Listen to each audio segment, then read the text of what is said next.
राधे कृष्णा दोस्तों। तो चलिए हम आज की कहानी को शुरू करें। हमारी आज की कहानी विधि का विधान।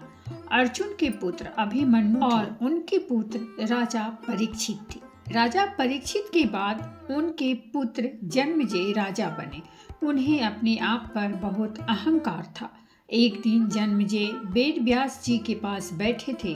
बातों ही बातों में जन्मेजय ने कुछ नाराजगी से वेद व्यास जी से कहा कि जहाँ आप सामर्थ्य थे, स्वयं भगवान श्री कृष्ण थे, भीष्म पितामह, गुरु द्रोणाचार्य, कुल गुरु कृपाचार्य जी, धर्मराज युधिष्ठिर जैसे महान विभूति उपस्थित थे, उसके पश्चात भी आप सब इतने बड़े महाभारत के युद्ध को होने से नहीं रोक पाए और देखते देखते अपार जन धन की हानि हो गई। यदि मैं उस समय वहां रहा होता तो अपने पुरुषार्थ से इस विनाश को होने से बचा लेता। अहंकार से भरे जन्मेजय के शब्द सुनकर भी व्यास जी शांत रहे। उन्होंने शांति से कहा, पुत्र, तुम अपने पूर्वजों की क्षमता पर शंका न करो। यह विधि द्वारा निश्चित था, जो बदला नहीं जा सकता था। यदि ऐसा हो सकता तो श्री कृष्ण में ही इतनी सामर्थ्य थी कि वे युद्ध को रोक सकते थे। जन्मेजय अपनी बात पर अड़ा रहा और बोला, मैं इस सिद्धांत को नहीं मानता। आप तो पूर्वजों की भविष्यवक्ता हैं। मेरे जीवन की होने वाली किसी होनी को बताइए, मैं उसे रोककर प्रमाणित कर दूंगा कि विधि का विधान निश्चित नहीं होता। व्यास जी ने कहा, पुत्र, यदि तू यही चाहता है तो यही सुन। आज से कुछ वर्ष बाद तू काले घोड़े पर बैठकर शिकार करने जाएगा। दक्षिण दिशा में समुद्र तट पर पहुंचेगा। वहां तुम्हें एक सुंदर स्त्री मिलेगी जिसे तू महलों में लाएगा और उससे विवाह करेगा। मैं तुमको मना करूंगा कि ये सब मत करना, लेकिन फिर भी तुम यह सब करोगे। इसके बाद उस स्त्री के कहने पर तू एक यज्ञ करेगा और मैं तुमको आज ही चेता कर रहा हूँ कि उस यज्ञ को तुम वृद्ध ब्राह्मणों से कराना, लेकिन तुम वह यज्ञ युवा ब्राह्मणों से कराओगे।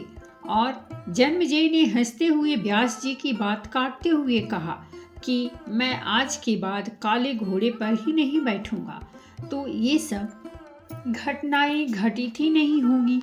व्यास जी ने कहा कि ये सब होगा और आगे अभी और सुन। उस यज्ञ में एक ऐसी घटना घटित होगी कि तुम उस रानी के कहने पर उन युवा ब्राह्मणों को प्राण दंड दे दोगे, जिससे तुझे ब्रह्म हत्या का पाप लगेगा और तुझे कुष्ठ रोग होगा और वही तेरी मृत्यु का कारण बनेगा। इस घटनाक्रम को रोक सको तो रोक लो। वेद व्यास जी की बात सुनकर जन्मेजय ने एहतियात बस शिकार पर जाना ही छोड़ दिया, परंतु जब होने का समय आया तो उसे शिकार पर जाने की बलवती इच्छा हुई। उसने सोचा कि काला घोड़ा नहीं लूंगा, पर उस दिन उसे अस्तबल में काला घोड़ा ही मिला। तब उसने सोचा कि मैं दक्षिण दिशा में नहीं जाऊंगा, परंतु घोड़ा अनियंत्रित होकर दक्षिण दिशा की ओर गया और समुद्र तट पर पहुंचा। वहां पर उसने एक सुंदर स्त्री को देखा और उस पर मोहित हुआ। जन्मेजय ने सोचा कि इसे लेकर महल में तो जाऊंगा, लेकिन विवाह नहीं करूंगा। परंतु उसे महलों में लाने के बाद उसके प्यार में पड़कर उससे विवाह भी कर लिया। फिर रानी के कहने से जन्मेजय द्वारा यज्ञ भी किया गया। उस यज्ञ में युवा ब्राह्मण ही रखे गए। किसी बात पर युवा ब्राह्मण रानी पर हंसने लगे। रानी क्रोधित हो गई और रानी के कहने पर राजा जन्मेजय ने उन्हें प्राण दंड की सजा दे दी। फलस्वरूप उसे कोढ़ हो गया। अब जन्मेजय घबरा गया और तुरंत व्यास जी के पास पहुंचा और उनसे जीवन बचाने के लिए प्रार्थना करने लगा। वेद व्यास जी ने कहा कि एक अंतिम अवसर तेरे प्राण बचाने का और देता हूँ। मैं तुझे महाभारत में हुई घटना का श्रवण कराऊंगा, जिसे तुझे श्रद्धा एवं विश्वास के साथ सुनना है। इससे तेरा कोढ़ मिटता जाएगा। परंतु यदि किसी भी प्रसंग पर तूने अविश्वास किया तो मैं महाभारत का प्रसंग रोक दूंगा और फिर मैं भी तेरा जीवन नहीं बचा पाऊंगा। याद रखना, अब तेरे पास यह अंतिम अवसर है। अब तक जन्मेजय को व्यास जी की बातों पर पूरा विश्वास हो चुका था, इसीलिए वह पूरी श्रद्धा और विश्वास से कथा को श्रवण करने लगा। व्यास जी ने कथा आरंभ करी और जब भीम के बल के वे प्रसंग सुनाए, जिसमें भीम ने हाथियों को सूढ़ों से पकड़कर उन्हें अंतरिक्ष में उछाला। वे हाथी आज भी अंतरिक्ष में घूम रहे हैं। तब जन्मेजय अपने आप को रोक नहीं पाया और बोल उठा कि ये कैसे संभव हो सकता है, मैं नहीं मानता।